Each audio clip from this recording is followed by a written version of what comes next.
बिस्मिल्लाहिर्रहमानिर्रहीम। शुरू अल्लाह तबारक व तआला के नाम से जो बड़ा मेहरबान और निहायत रहम करने वाला है। सब तरह की तारीफ अल्लाह के लिए ही है जो बड़ी शान वाला और तारीफ के लायक है। नाजरीन, 1,24,000 अंबिया कराम में से सबसे पहले नबी, सबसे पहले इंसान हजरत आदम अलैहिस्सलाम हैं, जिनको अल्लाह तबारक व तआला ने बिना माँ बाप के पैदा किया था। जब अल्लाह तबारक व तआला ने हजरत आदम अलैहिस्सलाम को पैदा करना चाहा तो अल्लाह ताला ने हजरत जिब्राइल अलैहिस्सलाम को हुक्म दिया कि जमीन से एक मुट्ठी मिट्टी उठा कर लाओ। तो हजरत जिब्राइल अलैहिस्सलाम ने जमीन से मिट्टी लेना चाही तो जमीन ने पूछा कि आप मिट्टी क्यों लेना चाहते हो? तो आप अलैहिस्सलाम ने फरमाया कि अल्लाह तबारक व तआला इस मिट्टी से इंसान को बनाएगा जो इस जमीन पर अल्लाह तबारक व तआला का खलीफा होगा।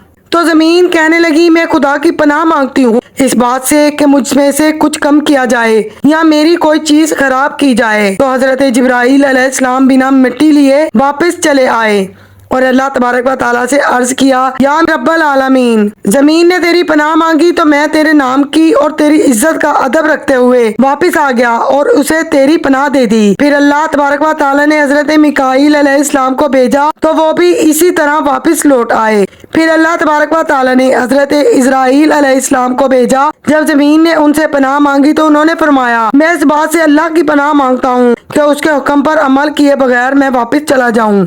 फिर उन्होंने जमीन से मट्टी ली और अल्लाह तबारक व तआला की बारगाह में हाजिर हो गए। फिर अल्लाह ताला ने हजरत इजराइल अलैहिस्सलाम को रूह कब्ज करने का काम दे दिया और अल्लाह तबारक व तआला ने फरमाया, तुमने ही इस मट्टी को जमीन से अलग किया है तो तुम ही उसको जमीन में मिलाओगे। और इस तरह उनका नाम मलकल मौत पड़ा। हमारे प्यारे आका हजरत मोहम्मद सल्लल्लाहु अलैहि वसल्लम इरशाद फरमाते हैं कि अल्लाह तबारक व तआला ने हजरत आदम अलैहिस्सलाम को एक मुट्ठी मट्टी से पैदा किया है जो पूरी जमीन से लाई गई थी, जिसमें लाल, सफेद, काली, नरम और सख्त मट्टी शामिल थी। बाद मुफस्सिरीन ने कहा है कि हजरत आदम अलैहिस्सलाम की मट्टी में 60 किस्म के रंग शामिल थे।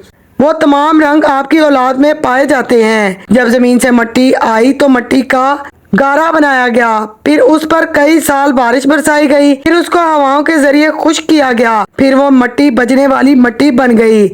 फिर फरिश्तों को हुक्म हुआ कि इसे वादी नुमान में रख दो। उसके बाद अल्लाह तबारक व तआला ने अपने दस्ते कुदरत से हजरत आदम अलैहिस्सलाम का पुतला बनाया। जब हजरत आदम अलैहिस्सलाम का वजूद बन गया तो फरिश्तों ने पहले कभी ऐसी खूबसूरत शक्ल सूरत नहीं देखी थी। वो तमाम फरिश्ते हजरत आदम अलैहिस्सलाम का चेहरा देखकर हैरान हो गए। फिर 40 बरस तक पुतले की सूरत में इसी तरह वो बेजान पड़ा रहा। फिर अल्लाह तबारक व तआला ने रूह को हुक्म दिया कि हजरत आदम अलैहिस्सलाम के जिस्म में दाखिल हो जाओ। तो रूह ने अर्ज किया, या अल्लाह, ये जगह निहायत गहरी और अंधेरी है। 3 बार अल्लाह तबारक व तआला ने हुक्म दिया, तीनों बार ही अर्ज किया तो अल्लाह ताला ने फरमाया, ना चाहते हुए दाखिल हो रही हो, इसीलिए निकलने में भी सख्त तकलीफ होगी। इसी वजह से जब इंसान के जिस्म से रूह निकलती है तो जिस्म को सख्त तकलीफ होती है। सबसे पहले रूह हजरत आदम अलैहिस्सलाम के सर में दाखिल हुई तो हजरत आदम अलैहिस्सलाम को छींक आ गई। तो अल्लाह तबारक व तआला ने आपके दिल में अल्हम्दुलिल्लाह कहने का इल्हाम पैदा फरमाया तो आपने अल्हम्दुलिल्लाह पढ़ा। इस पर खुद अल्लाह तबारक व तआला ने या रामा कुल्ला कहा। जब रूह कमर तक पहुंची तो आपने उठना चाहा मगर नीचे गिर गए क्योंकि नीचे के हिस्से में अभी तक रूह नहीं पहुंची थी। जब तमाम जिस्म में रूह पहुंच गई तो अल्लाह तबारक व तआला ने हजरत आदम अलैहिस्सलाम से कहा, ए आदम, बताओ मैं कौन हूँ? आदम अलैहिस्सलाम ने कहा, आप अल्लाह हैं और आपके सिवा कोई इबादत के लायक नहीं है। तो अल्लाह तबारक व तआला ने फरमाया, तूने सही कहा। फिर अल्लाह तबारक व तआला ने हजरत आदम अलैहिस्सलाम को फरिश्तों की बैठी हुई जमात के पास भेजा और फरमाया, जाके कहो अस्सलाम वालेकुम। तो उन्होंने फरिश्तों से कहा अस्सलाम वालेकुम। तो फरिश्तों ने जवाब में कहा सलाम व रहमतुल्लाह। फिर अल्लाह तबारक व तआला ने कहा, ए आदम, ये तुम्हारा और तुम्हारी औलाद का आपस में सलाम है। तो इस तरह से हजरत आदम अलैहिस्सलाम जो पहले नबी और पहले इंसान थे उनकी तख्लीक हुई और आदम अलैहिस्सलाम तमाम इंसानों के बाप हैं। नाजरीन, अगर आपको वीडियो अच्छी लगी हो तो प्लीज वीडियो को लाइक करके मेरे चैनल को सब्सक्राइब कर दीजिए। अल्लाह हाफिज।